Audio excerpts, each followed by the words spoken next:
Sejarah Melayu sudah pasti tidak boleh lari dari kisah kehebatan Melaka dan Laksamana Hang Tuah. Pensyarah kanan Fakulti Bahasa Moden dan Komunikasi UPM, Dr. Rohaidah Kamarudin yang sebelum ini menerbitkan buku Hang Tuah, Catatan Okinawa dan menjadi tular di kalangan pencinta sejarah Melayu.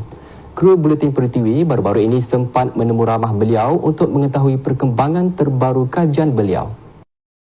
Kajian saya seterusnya ialah Wijaya Negara India tu. Sebab apa? Kalau kau pandai bahasa Jepun, kau mesti boleh adapt dengan bahasa India. Kat sana bahasa Urdu.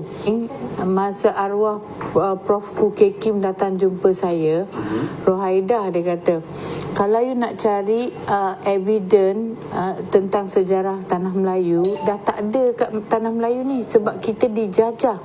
Sama ada buku kita dibakar, sejarah kita ditimbuskan. Jadi kita kena pergi luar negara, cari di muzium-muzium Portugal mana, baru kau dapat sejarah kau macam mana.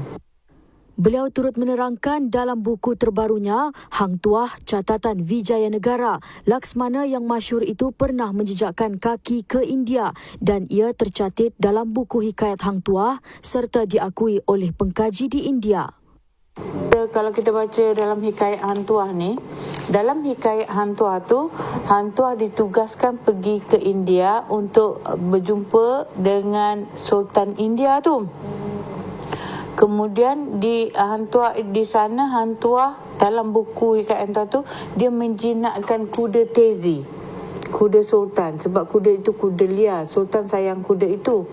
Lepas tu adalah satu hamba Allah India ni kata pada saya, doktor pergi ke India ni ada filem Barat Ekush. Barat Ekush. Okay. Filem tu episod ke-28 ke macam tu, ada keluar gambar Hang Tuah. Bersilat. Lepas tu dia, budak tu kata itu, dia siap cakap itu Laksman Hang Tuah from Melaka.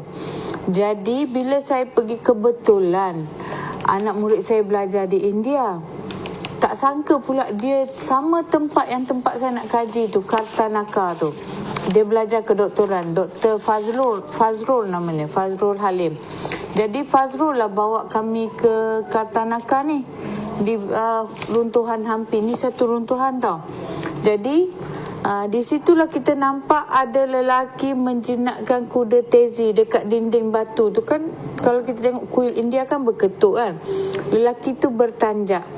Sekali pegawai Kementerian Tourism dia cakap, this is man from Malacca. You see, the horse is from Arab, come to India, and this man from Malacca sit on the horse.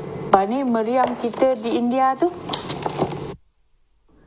Kru Buletin Pertiwi juga diberitahu mengenai sebuah kerajaan Islam di Goa di mana kesemua rakyat dan rajanya dibunuh oleh penjajah Kristian hanya kerana tidak mahu murtad.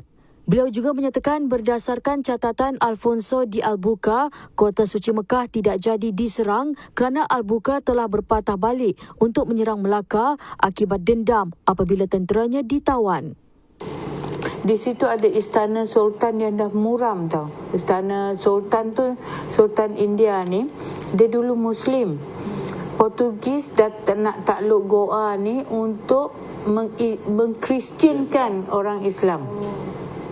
Jadi orang Islam sana tak nak masuk Kristian, dia tangkap semua, dia atur semua 6,000 rakyat India tu depan Sultan, slaughtered. Sembelih orang rakyat depan Sultan. Apa perasaan Sultan masa tu kan? Takkan dia nak buang agama dia sebab rakyat dia. Jadi Sultan kemudian, rakyat seorang tak nak pindah agama, Sultan pun tak nak pindah agama, rakyat dia bunuh dulu depan Sultan, kemudian Sultan dibunuh. Kuatnya agama, pegangan agama Islam Sultan Goa tu dulu. Kalau kita kata kejatuhan Islam ni kan, mula kita tengok sebab apa? Kejatuhan India, lepas tu kejatuhan Uthmaniyah, semua berlaku. Lepas tu dalam buku ini, buku Wijaya Negara ni, satu advantage, saya bukan nak menjual buku, saya mensertakan buku Alfonso di Albuquerque di belakang ni. Macam mana Albuquerque tangkap menakluk Melaka. Kehebatan Melaka semua Alfonso ceritakan. Ada banyak senjata di Melaka. Dia dia menahan kota Melaka ini subuh. Kenapa subuh? Sebab di subuh hari Sultan menjadi imam bagi solat subuh pada tenteranya. Yang jaga tempat simpan senjata semua orang Islam. The mosque, dia kata. Orang Islam jaga tempat simpan senjata. Jadi bila mereka sembahyang berjemaah, tempat simpan senjata mesti tak ada orang jaga kan. Jadi nak hubung antara masjid dengan tempat simpan senjata adalah jambatan. Dia runtuh, dia bom jambatan. Tak dapatlah Sultan nak pergi ambil senjata. Jadi dia orang berlawan dengan keris, dengan pedang yang ada di pinggang ajalah.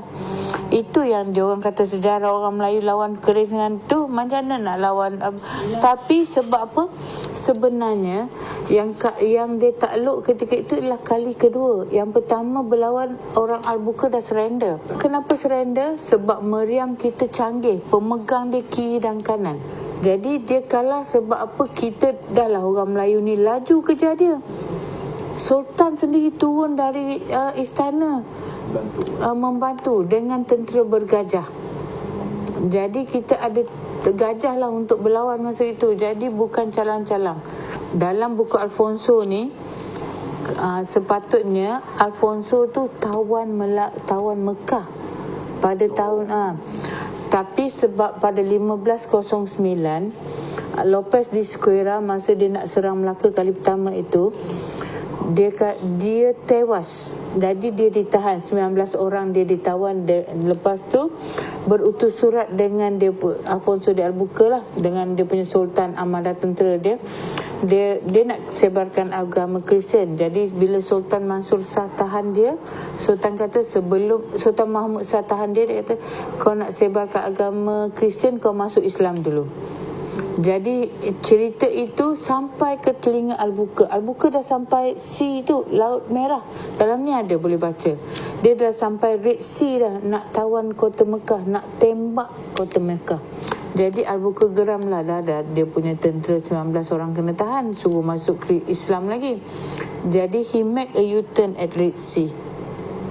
Dah sampai dah ke Laut Merah tu, tinggal nak bom kota Mekah je. Jadi sama ada Allah dah takdirkan Melaka jatuh sebab nak selamatkan kota suci orang Islam. Jadi buku ni saya dah siap, ada buku, catatan Al-Buka tu, boleh baca dan ambil iktibar.